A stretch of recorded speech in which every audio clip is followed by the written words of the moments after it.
नमस्कार। आज आप सभी का स्वागत है।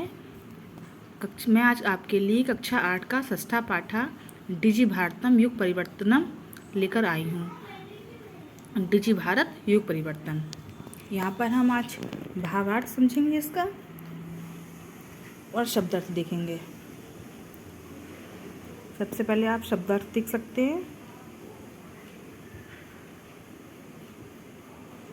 इसके बाद हमारा देश भारत न केवल सांस्कृतिक क्षेत्र में समृद्ध है, अपितु नित्य आविष्कारों से कीर्ति प्राप्त करता है। आज संपूर्ण विश्व में डिजिटल भारत इसकी चर्चा सुनी जाती है। एक ही बॉक्स की चालक शक्ति से सभी नागरिक सुविधा प्राप्त होती है, जिससे भारतीयों का जीवन अधिक सरल हो गया है। डिजिटल पटल पर सारी पृथ्वी परिवार के समान है। अब हम भारत की डिजिटल प्रगति के विषय में पढ़ते हैं। नई दिल्ली स्थित प्रधानमंत्री संग्रहालय है। यहाँ अनेक डिजिटल तकनीकी विधियाँ प्रणालियाँ प्रदर्शित हैं। सभी उत्सुकता से संग्रहालय में प्रदर्शित वस्तुओं को देखते हैं।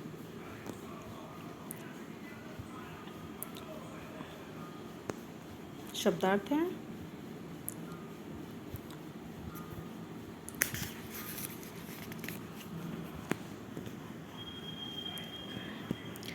अध्यापक कहते हैं, बच्चों, प्रधानमंत्री संग्रहालय में तुम सबका स्वागत है। यहाँ अनेक प्रकार के डिजिटल तकनीकी उपकरण प्रयोग किए जाते हैं। आनंद से और सावधान होकर देखो। इसके बाद इस पर चर्चा करेंगे। सभी बच्चे प्रदर्शित अनेक वस्तुओं को उत्साह से देखते हैं, अनुभव करते हैं, परस्पर चर्चा भी करते हैं। सभी छात्र, अद्भुत महोदय, यहाँ होलोग्राम द्वारा प्रधानमंत्री का भाषण सुना जाता है और देखा जाता है। ऐसा लगता है प्रधानमंत्री प्रत्यक्ष यहाँ बैठे हैं। यशिका, सत्य है, मैंने भी होलोग्राम देखा था। इससे मरे हुए नेता भी जीवित समान दिखाई देते हैं।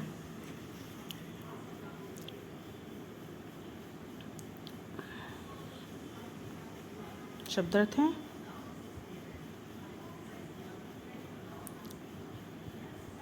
अथर्व कहता है, यहाँ AR वर्धित वास्तविकता, जोड़ी गई वास्तविकता और आभासीय वास्तविकता VR यानी जो असली नहीं है, देखने में असली लगती है, इन दोनों से संबंधित उपकरण भी हैं। इनसे इतिहास से संबंधित घटनाएं प्रत्यक्ष के समान अनुभव होती हैं। भारतीय स्वतंत्रता संग्राम देखकर हमारे पूर्वजों के संघर्ष कितने विशाल ज्ञात होता है।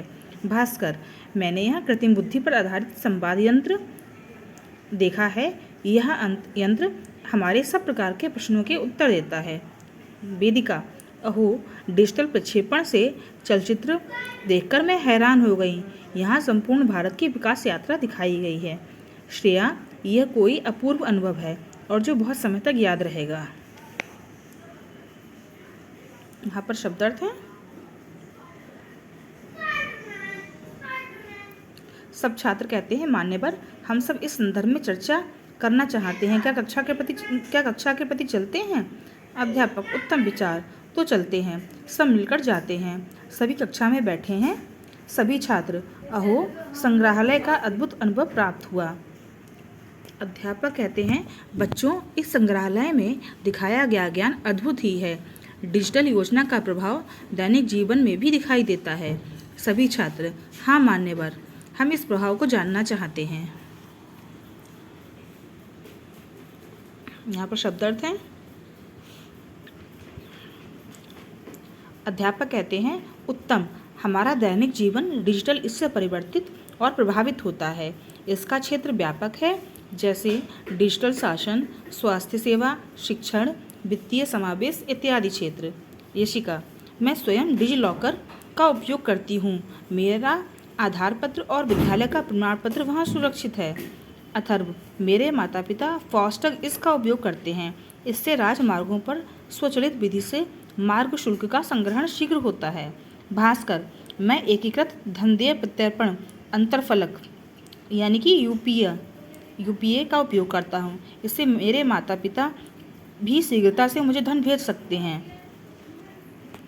यहाँ पर शब्दार्थ हैं।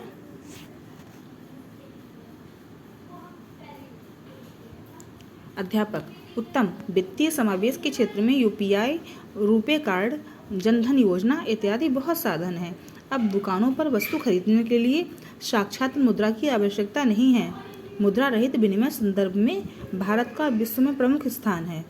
राघव, डिजिटल योजना भारत की कोई महत्वाकांक्षी योजना है?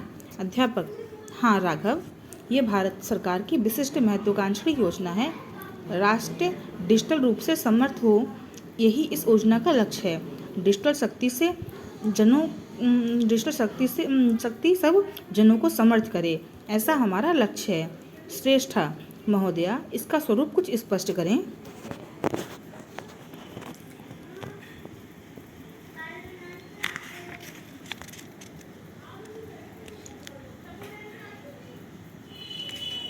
अध्यापक कहते हैं, अवश्य। देखो, डिजिटल सावन सेवा के अंतर्गत डिजिलॉकर, ई शासन पटल जैसे उमंगम, माय गव जेम इत्यादि, ऑनलाइन टीकाकरण पंजीकरण के लिए कोविन पटल है।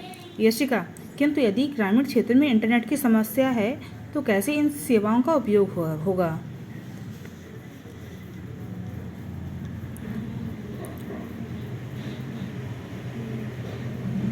श्रेया कहती है, मान्यवर, मेरे द्वारा सुना गया था कि सरकार इंटरनेट के उत्तरोत्तर विकास के लिए कार्य कर रही है। इससे ग्रामीण क्षेत्र में भी उच्च गति के इंटरनेट की उपलब्धि होगी। बहुत उचित। भास्कर कहता है, बहुत उचित। इन सेवाओं का उपयोग शिक्षा के माध्यम से अधिक प्रचार करना चाहिए। अध्यापक कहते हैं, सत्य। शिक्षा के क्षेत्र में दीक्षा, स्वयं प्रभा, ई पाठशाला, भारतीय राष्ट्रीय डिजिटल पुस्तकालय, निष्ठा, PM ई विद्या, निःशुल्क डिजिटल शैक्षिक मंच इत्यादि का उपयोग करना चाहिए। अथर्व कहता है, आचार्य, क्या कृषि क्षेत्र में भी डिजिटल भारत का योगदान है?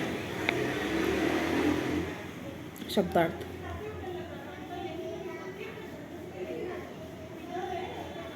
अध्यापक, हाँ, ई-नाम, PM किसान योजना, ड्रोन तकनीक इत्यादि क्षेत्र हैं। बहुत अच्छा, किंतु डिजिटल इसका व्यापार में कैसा प्रभाव है? अध्यापक, आभासीय क्षेत्र और अनुप्रयोग इनके माध्यम से आभासी बिक्री होती है। आशु प्रतिक्रिया कोड पर आधारित आदान प्रदान होता है। सब कहते हैं, मान्यवर, हम धन्य हैं, इस संबंध में हमने आपसे पढ़ा।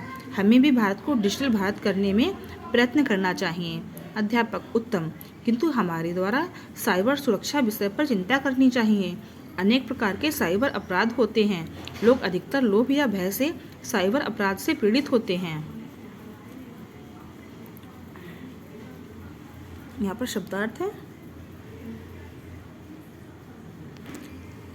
इस विषय में भास्कर कहता है, इस विषय में लोगों को जागरूक होना चाहिए, उसके लिए भी उपाय सोचने चाहिए। अध्यापक, सत्य कहा। इस प्रकार से डिजिटल क्रांति में भारत प्रमुख राष्ट्र हो जाएगा। सब कहते हैं, गुरुवर, हम कृतज्ञ हैं। हम डिजिटल भारत को समृद्ध करने के लिए योगदान करेंगे। सब मिलकर गाते हैं। अब डिजिटल भारत में सब विकसित दिखता है और मनुष्य जीवन की सुविधा अचानक प्राप्त करता है। यहाँ पर पाठ का अर्थ समाप्त होता है। अब अगले वीडियो में प्रश्नोत्तर और अभ्यास कार्य लेकर आएंगे। अगले वीडियो में फिर मिलते हैं। धन्यवाद।